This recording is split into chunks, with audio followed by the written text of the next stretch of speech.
Escala en París, Aida Palau. Bienvenidos a todos a este programa de Radio Francia Internacional y France 24. México está perdiendo la guerra contra los narcos. En 2006, el entonces recién elegido presidente Felipe Calderón declaró la guerra total a los cárteles de la droga. La cifra de muertos en 18 años es brutal, más de 400.000 homicidios y 100.000 desaparecidos, la mayoría ligados al narcotráfico. Para hablarnos de todo esto, hoy hace escala en París el autor de Cárteles, viaje al país de los narcos, el periodista francés Frédéric Saliba. Muchísimas gracias por estar con nosotros. Gracias a ustedes. Bueno, usted es un gran conocedor de México, donde vivió más de 15 años. Ahí estuvo trabajando y también investigando para diarios como Le Monde y otros medios franceses. Y este libro, Cárteles, viaje al país de los narcos, ha sido publicado en francés por las ediciones Du Rocher. Y a mí me ha parecido una verdadera enciclopedia, ¿no?, de lo que es la historia reciente del narco en México y que ha marcado la vida de los mexicanos en los últimos 20 años. Me gustaría empezar por el principio. Frédéric, el 11 de diciembre de 2006, acababa de llegar usted prácticamente hacía solo unos meses a México. Felipe Calderón decide enviar a 6.500 soldados a Michoacán para poner fin a la violencia provocada por los cárteles de la droga. ¿Por qué decide lanzar esta operación y en qué contexto se hace? Hay 5 cabezas tiradas en un bar de un pueblo de Michoacán que parece como un escándalo, cuando hoy es completamente común ahora. Ya no nos escandaliza, ¿no? Exactamente. Como el pan de cada día en México. Y Calderón acaba de ser electo en el verano 2006. Es mal elegido Calderón. Tiene una margen de voto muy, muy pequeña en frente de su adversario, Andrés Manuel López Obrador, que es el candidato de la izquierda, y decide Felipe Calderón de llamar al ejército mexicano para que lucha directamente contra el crimen organizado, especialmente los carteles que empiezan a afrontarse, y se apoya sobre el ejército porque el ejército mexicano es la institución que respetan más los mexicanos. Entonces, en busca tal vez de una legitimidad, ¿no?, lanza esta operación junto a un personaje que en estos días ha estado en los titulares de la prensa hispana, en cualquier caso, que es el arquitecto de esa guerra de Felipe Calderón contra los narcos, Genaro García Luna, al que nombra secretario de Seguridad, y que, bueno, ha sido condenado hace poco en Estados Unidos a 38 años por sus vínculos con un cártel en particular, el cártel de Sinaloa y el Chapo Guzmán, del que cobró, dicen, millones y millones de dólares. ¿Quién es García Luna y qué vínculos tiene con el Chapo? Alors, Genaro García Luna, es el secretario de Seguridad, como lo dijiste. Es él que al final maneja completamente la lucha contra el narco de Felipe Calderón. Y descubrimos, había pistas, había dudas, teníamos como un instinto diciendo que era un malo. A nosotros nos daba un poco miedo el García Luna. Y cuando estaba en puesto y cuando se separó de su función, se fue a vivir en Estados Unidos, fue arrestado en Estados Unidos y la investigación descubre que él tiene una fortuna enorme que es imposible de tener para un funcionario mexicano, y descubren también con testimonios de arrepentidos, de narco arrepentidos, que Genaro García Luna trabajaba para uno de los carteles, que es el cartel más importante de México, que es el cartel de Sinaloa. Entonces, el zar antinarco era un narco, y esto es un escándalo total. ¿Eso quiere decir que en la época de Felipe Calderón se convirtió a México en un narcoestado, podríamos decirlo? Es difícil de decir narcoestado. Significaría una infiltración total de todas las administraciones. Es verdad que el caso de García Luna es histórico, porque nunca un funcionario de su nivel había sido arrestado y juzgado en Estados Unidos para narcotráfico. Entonces es histórico y es una corrupción a alto nivel, pero la generalización de la corrupción en México es al nivel municipal. ¿Por qué? Porque los narcos, los carteles necesitan tener un apoyo político, pero local, para proteger una ruta de la droga o para tener como favores de policía municipal, no tanto al nivel nacional. Pero con el caso de García Luna, y sabemos que cercanos de García Luna están todavía en la administración pública mexicana. Cuando habla a nivel municipal, en el libro cuenta el encuentro que tiene con el alcalde de Acapulco, ¿no?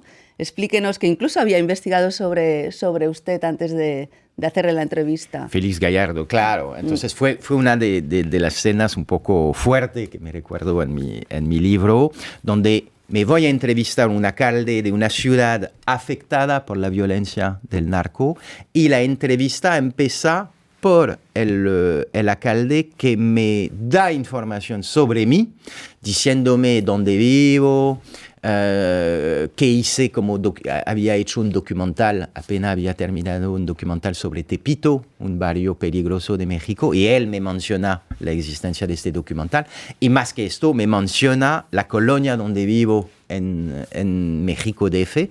Entonces, la entrevista fue o empieza sobre el hecho que este alcalde tiene información sobre el periodista que le viene a entrevistar, lo que da un poco una relación de dominación del entrevistado sobre la persona que tiene normalmente que maneja la entrevista. En este libro explica cómo han evolucionado también los cárteles mexicanos. ¿A qué se dedican? Porque ya no solo transportan droga, ¿no?, de Colombia. ¿Cómo han evolucionado estos cárteles mexicanos y también la amplitud que ha tomado en el tema del día a día de los mexicanos y la violencia, ¿no? Obvio, bueno, siempre hablamos de la droga, del narcotráfico, pero hay que saber que hay como más de 10 o 15 otros sectores. Hay, por ejemplo, la venta de, medicamentos piratas. Hay también el tráfico de migrantes, hay la prostitución, hay los casinos, hay así una serie, hay robo de petróleo también. Hay varias actividades del crimen organizado que ha diversificado sus actividades con la represión, porque al final la militarización de la guerra contra el narco llevó consecuencias que el narcotráfico es el efecto cucaracha, que explico en mi libro. Cuando se trata una casa contra cucarachas, hay que tratar las otras casas, porque si no, el insecto o el narco o los carteles se van a diversificar de territorio, pero también de actividades. Y esto es lo que ha ocurrido con esa militarización, que hubo como una expansión, ¿no?, de esos cárteles. Le quería preguntar, con Andrés Manuel López Obrador hubo un cambio de estrategia que se llamaba abrazos y no balazos. ¿Ha funcionado o no ha funcionado? ¿Qué hereda Sheinbaum? Andrés Manuel Obrador llega en 2018 hasta 2024. Es un presidente de izquierda que quiere atacar las causas del narco. Entonces, la pobreza, por ejemplo. Pero él llega un poco tarde, porque hubo 2 sexenios anteriores que fueron especialmente represivos, y él prueba de poner una dimensión social en la lucha contra el narco, y hay la nueva presidenta ahora, Claudia Sheinbaum, que es también de izquierda, que es muy cercana de López Obrador, y que adopta la misma estrategia, pero con el ejército. La justificación de utilizar y de seguir utilizando el ejército contra el narco es el hecho que las policías son demasiadas corruptas, no tienen las herramientas de defenderse contra armas de fuego de alto poder utilizadas por los carteles de la droga. Entonces, se sigue la misma militarización, agregando un aspecto social que no es bastante fuerte para contrarrestar este espiral de violencia tremenda, usted lo dijo, de 450.000 muertos, y sigue, mismo si la curva de los homicidios está bajando un poquito abajo de los 30.000 por año, es enorme, 30.000 por año homicidios, y es 3 veces más, la cifra es 3 veces más alta que la cifra cuando Felipe Calderón llegó al poder en 2006. O sea, que no está funcionando por el momento, esto es lo que podríamos decir. No, al contrario, es una explosión de violencia. Bueno, no se entiende la lucha contra el narcotráfico, bueno, no se entiende nada de México sin hablar de su vecino, ¿no? Estados Unidos. Donald Trump vuelve a la Casa Blanca, ¿cambiará esa cooperación con México en la lucha contra el narcotráfico? Alors, sí, hay necesariamente cosas que se van a cambiar. La estrategia común no va a cambiar. Washington está luchando contra especialmente droga de síntesis, de fentanil, de este opioide tan fuerte que hace tantos muertos en Estados Unidos. Y que se fabrica en México y se transporta desde México. Exactamente. Los mexicanos, los carteles mexicanos son especialistas de esta droga que mata tantos consumidores. Y entonces no va a cambiar la lucha directa contra los carteles. Lo que puede cambiar es una forma de acuerdo y de trabajo común donde las declaraciones van a ser muy duras de Donald Trump. Podemos imaginar, por ejemplo, el hecho que Donald Trump va a querer que el ejército americano intervenga en México, lo que la Constitución mexicana prohíbe. Pero al mismo tiempo hay una forma de complicidad que se puede arreglar sobre un otro tema de la droga que va a ser muy presente con Donald Trump, que es la migración y la migración ilegal. Y Donald Trump bloqueando mucho más los migrantes en México, podemos imaginar que va a ser un business mucho mejor para los carteles de la droga, que se diversificaron hacia el tráfico de migrantes, y el tráfico ilegal de migrantes va a ser necesario para la gente que quieren ir a Estados Unidos de manera ilegal y que van a tener a fuerza que solicitar el servicio de lo que llamamos coyotes, que son la gente que ayudan a los migrantes a pasar la frontera.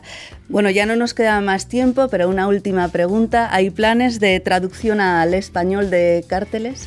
Hay muchas ganas, estoy en negociación con editores mexicanos para una publicación en México. Pues Frédéric Saliba, muchísimas gracias y le deseamos mucho éxito. Gracias. Y muchas gracias a todos ustedes por habernos acompañado. Ya saben que también nos pueden seguir por internet en rfimundo.com y en france24.com. Hasta pronto, amigos.